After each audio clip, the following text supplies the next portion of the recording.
Welcome back, everybody. It's your time net up on the EdUp Experience podcast, where we make education your business. This is Dr. Joe Salustio back with you another episode here at InsightsEDU 2025, a conference put on by Education Dynamics, our amazing partners, all about marketing and enrollment to the modern learner.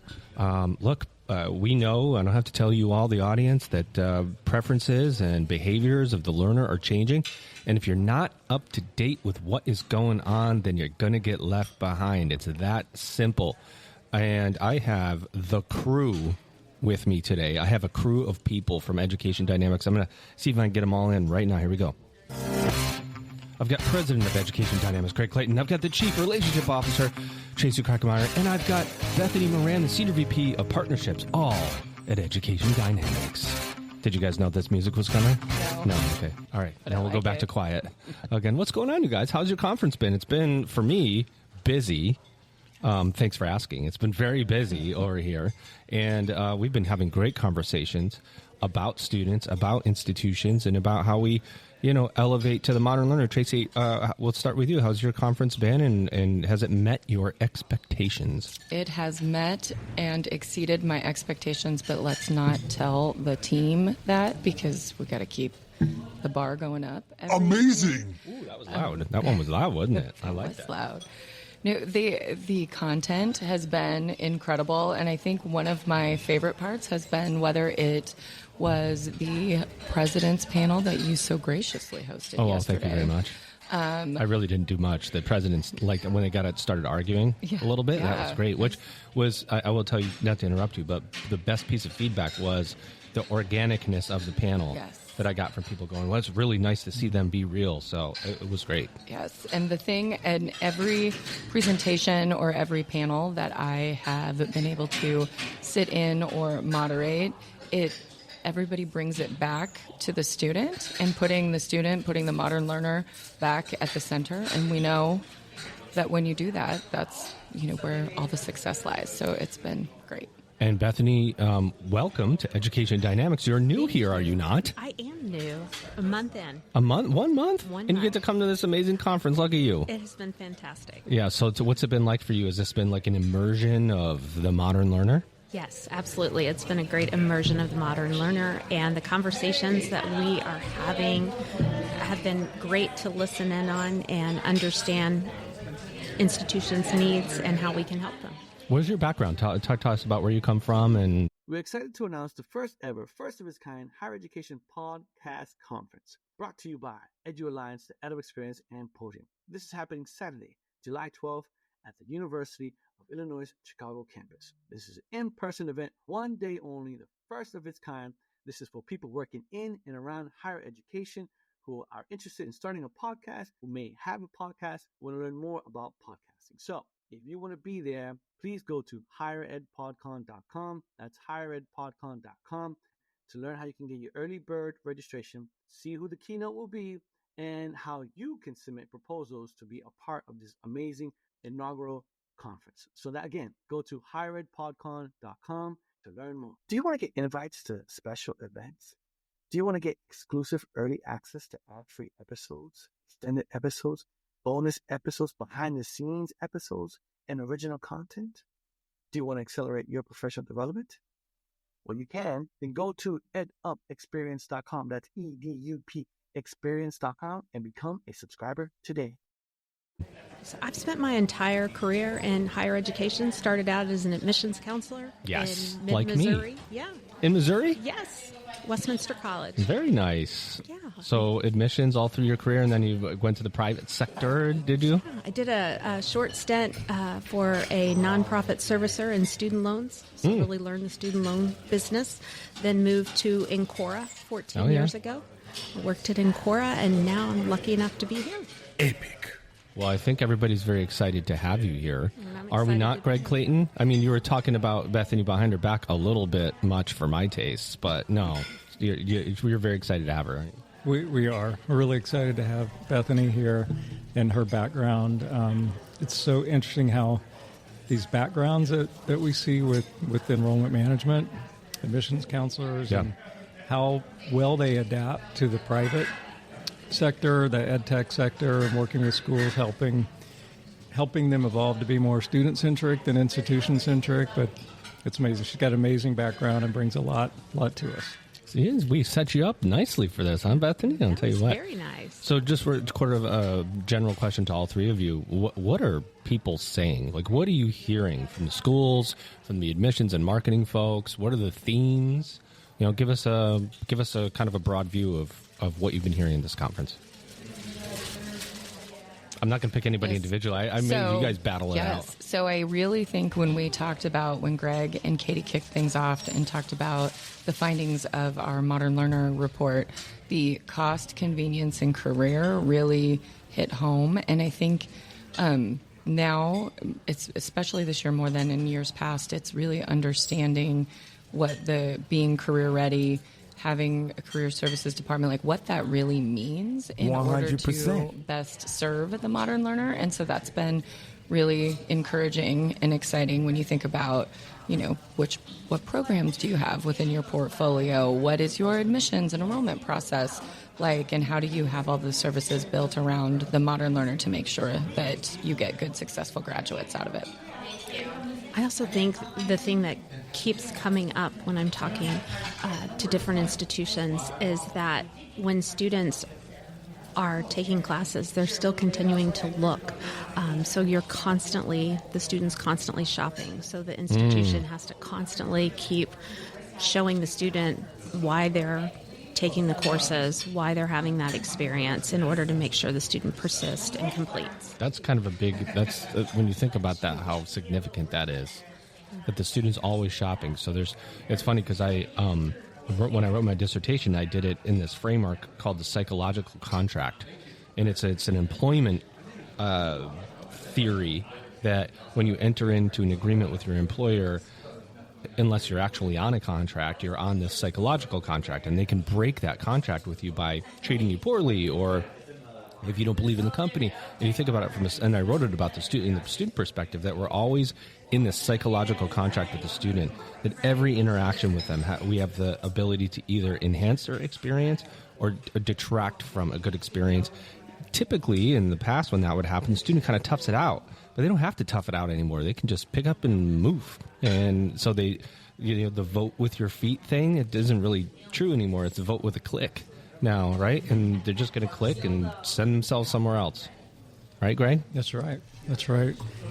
One of the pieces of feedback that I've heard is how wide the content is here, how great the content is, but how different it is from other higher education conferences. Nailed it. There's a lot of focus on marketing and enrollment content here relative to higher ed, and there's also content for thinking broader about the market trends in the industry and everything. I think my favorite session that I've been in so far, besides the one Tracy Krackemeyer hosted and the one Bethany hosted and the one that you hosted, Joe, was the EY Parthenon session, where they really gave their enrollment forecast for the next 5 years and talked about the health of institutions overall financially. They have a way to... What was the takeaway from that? Measure that? The takeaway was they predict flat enrollments over the next 5 years, not necessarily a cliff, but flat. And there's a couple of reasons that stack into that.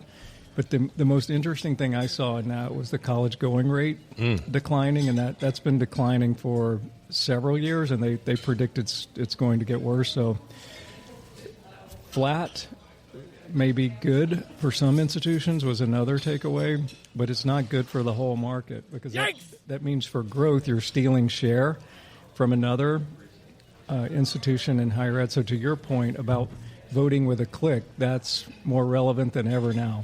So the experience and the promise that you make with a prospective student will separate the winners from the losers. Bethany, you come from admissions. You bring, and I know from, I do too. So I think the skills that we learn in admissions for colleges and universities, not only are they transferable, but there's a certain cred that you have to have if you're talking to schools about their admissions and marketing. And, if you've done that hard work, it just brings you certain perspective. How are you going to bring your experiences to the clients and future clients at Education Dynamics? Like, what do you think they need to know about enrollment, about marketing in this new future that we're moving into? That's a great question. And I think the important thing is, you can no longer, a lot of people call it spray and pray when they're doing, the student search. You can no longer do that. It has to be very direct. You have to decide who your target is, go after the potential student, and understand all the different market factors. I mean, from a traditional, the 17-year-old aspect, no longer are colleges just competing against other colleges. They're competing against Target or Amazon in the sense that students have a lot of choices. They don't have to go to college. Sometimes college gets a bad rap. So I think that when you're talking with clients, it's really being very intentional with your messaging, with every point, every aspect, as you're recruiting the student to ensure that they do come to campus and not, whether it's online or traditional on ground, on campus, and that student experience that we've all talked about. Greg, over to you. I, in my last institution before I left, brought in Education Dynamics, and you guys really helped us rethink, and I'm going to talk about the OPM piece in a minute, but rethink our strategy, be more specific. And actually, I had a plan. I was going to kind of do some of this in-house, and then you came to visit me and you said this. I like your plan, except it sucks, so let me do the plan, and that way it might be really good. And I was like, wow, Greg, I kept this recording of you for this long, but truly, if you think about the future, you have to have a good partner. You cannot do marketing. You cannot be as specific with marketing that you need to be, because there is a science, there's an art to it, but the science part is like way, way, way important, especially now with AI, split testing, the different media, without a good partner. Higher Ed PodCon is coming. Go to higheredpodcon.com. That's higheredpodcon.com to learn more. Do you want to get exclusive early access to ad-free episodes, extended episodes, bonus episodes, original content, invites to special events, and more? Do you want to accelerate your professional development? Do you want to get all this while helping to sustain EdUp? Then go to edupexperience.com. That's EDUP experience.com and become a subscriber today. Yeah, 100%. And it's changing so fast. Excuse me. The AI impact on marketing and the machines and all of the value of data that's put into the machines to help craft the marketing, the campaigns, the technical side of it, not to mention just the messaging part of it that Bethany spoke about. That's a whole other element to it. So, and we have noticed in looking back at our own data from our surveys that brand search is now... branding was like a big part of the reveal, is that brand is becoming ever more important. Not that it wasn't before, but lead gen is the way I would always think, and someone would tell me to spend more money on brand, and I would go, well, how many leads am I going to get for that? But now it's truly you have to, right, in this crowded marketplace. Yeah, it's a holistic approach to marketing, thinking about it now. It's not just lead gen, and it's not simply paid media, buying paid media and buying traffic. It's converting that traffic, and it's having an organic strategy that is buttressed against it, that's cohesive and well put together and well thought out, with the ultimate goal of driving your message to students that are searching for your brand or searching for the career outcome that they're looking for. It's not as simple as it used to be. That's frankly why we have a business, and why it is a good idea for institutions that are wanting to grow their overall enrollments in this time when we just talked about 5 years. It's flat. You need a really good partner to help you be competitive in a share takeaway market. Tracy, let's talk about OPMs just for a minute. So again, personal experience at the last institution I was at, we were in an OPM relationship. Reason why we brought in Education Dynamics was one of the biggest reasons was because we needed somebody to help us stand up a marketing infrastructure. When the OPM said, we're not going to give you any of your marketing data. And I said, but it's mine. And they said, no, it's ours that we like basically let you see. I was, well, let me see it. Well, we're not going to show it to you. I was like, what is happening here? There are schools right now that are wrapped up in an OPM relationship that don't want to be. It is scary setting up that. I will tell you. I mean, my behind was on the line, and I'm going, what am I going to do if this doesn't work?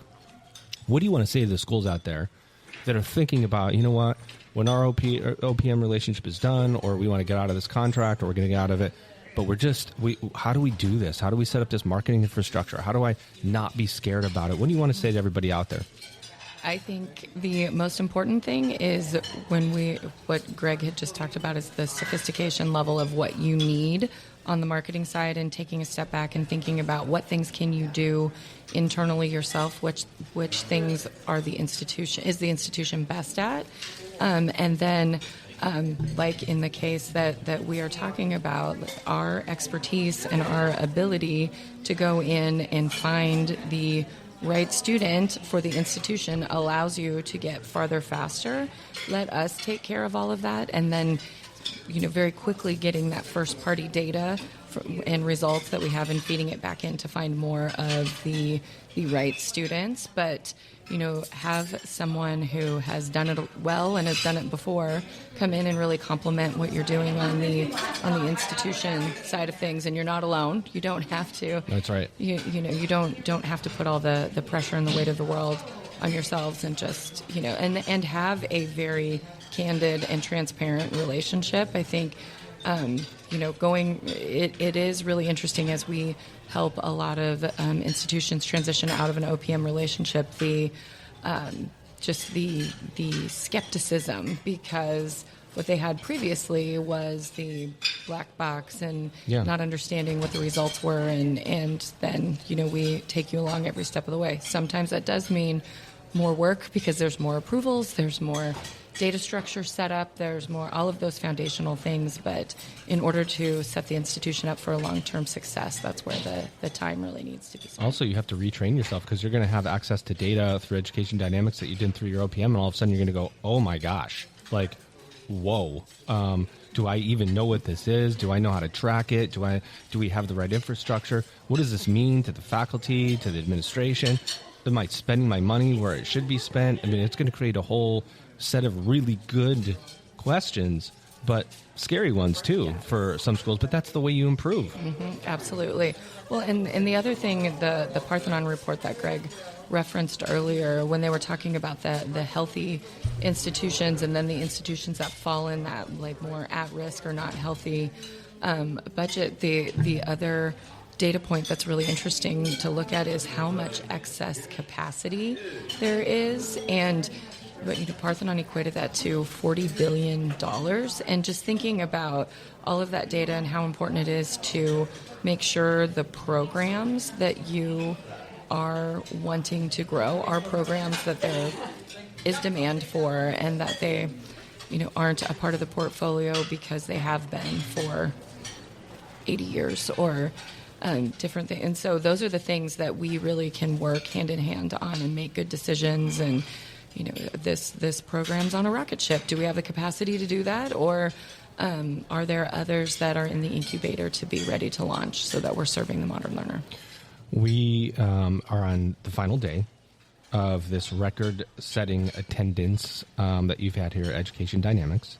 It's very often that if you go to an education conference or higher ed conference of any kind, there's a track on marketing enrollment. It's not the entire focus of what we do. And in order to stay open as an institution, you better be doing really, really good marketing and enrollment. What do you want to say? We'll just kind of go down the line. Tracy, start with you since you just finished up. What do you want to say to everybody out there who listens to this, who's thinking, you know what? This conference looks really interesting. I didn't commit this year, even though it was record-setting attendance here, but I didn't commit. But I am thinking about going next year. Why should I go to this conference? I think you should come to this conference because you are not only going to learn from all of the expertise that Education Dynamics has, you are going to be able to interact with the best industry partners and have one-on-one conversations with a Google, with a LinkedIn. You are going to be able to have conversations with institutions that are thinking about the same things you are, and you're going to be inspired by all of the innovation and the purpose-driven people around you that will just give you the energy to go back and fight the good fight. Bethany? Wow, I couldn't have said that better myself. But I would echo that. And I think that coming to the conference, taking time away from the daily grind to really be around people who are thinking like you're thinking, being inspired by ideas, and then taking those back to, whether it's your president or other leaders on campus to really put a plan together to be more effective. That's what it's about. And that's a really good point, because many of the colleagues here work for some of the fastest growing institutions in the country. And it's like, if you're going to be better at something, you better find out what people who are growing faster than you are doing so that you can grow faster. And I think that's an important point, that Education Dynamics works with some of the fastest growing institutions in the country. It probably isn't said enough, Greg. You got to shout it louder, my friend. Right? I know. I don't have a loud enough voice to shout it. Yeah, you have a microphone right in front of you now. No, I do. It's a megaphone. Yeah, agree. I feel like I want to drop the microphone after what Bethany and Tracy just said about being So here. I put you last, because you're never going to do it as well as those two. I know. And also, when Tracy said this is the reason that anyone in higher ed should be here, including presidents, when Tracy said that this conference met or exceeded her expectations, I think Joe, but those expectations, when she says she has them, the bar is so high you can't even see it. And the fact that this conference exceeded it says a whole lot. But in all seriousness, I think that the point you just made about fastest growing institutions being here, these are thinkers that are innovating in higher education. It is a really interesting collection of schools and thinkers, thought leaders, and experts that are here. Tracy mentioned the ad platform providers. Google sends a team here. That our team actually is here. They work with us. They work with us and our partners together. They're all here. Other ad platform players are here, like LinkedIn and everything. So there's not a lot of conferences you can go to where they're accessible. You can have conversations with them. You can sit down with them and have meetings with them. And also all of our experts, our subject matter experts are here as well, and our partners that are already doing and executing. Some are 4 or 5 years into a long-term growth plan. They're all here. And I think that this year I've noticed a lot of presidents are here. Mm-hmm. So I think it is a great conference for presidents to be at. Why should presidents care about marketing and enrollment? I mean, hello? Did you buy your tickets yet? Higher Education's first podcast conference is coming July 12th. Go to higheredpodcon.com, higheredpodcon.com. Get your tickets. Do you want to accelerate your professional development?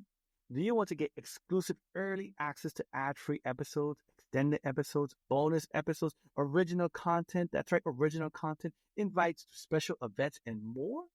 Do you want to get all this while helping to sustain EdUp? Then go to edupexperience.com. That's EDUP experience.com and subscribe today. Revenue and reputation. I mean, if you're right, there's more presidents here than ever before. This is an imperative. If enrollment's going to even be flat at your institution, that means you have to work really, really, really hard and be really good even to get it to flat, right? But nobody wants flat if you want to grow. And the only way to do that is to get insights from people who are doing it well. The pull asides that you can have here, LinkedIn, Google, that access doesn't come easy. Those pull asides can be really informative. There's a lot going on here. What's attendance going to be like next year? Double, Tracy? I mean, you set the bar high. What is it? Triple? Quadruple? That bar is going to be like insane. Double seems like not enough. So I'm gonna have to. Whoever works for Tracy, keep setting higher and higher bars. Ladies and gentlemen, this has been a great episode and great to catch up with you all. It's been an amazing conference here. I've talked to so many great people. Thank you for bringing us EdUp Experience here. It's been an honor to be among you. And I'm going to outro them appropriately. Oh, they're going to get a picture here on the way out. Ladies and gents, Bethany Moran, Tracy Krackemeyer, and Greg Clayton from Education Dynamics. You just EdUp'd.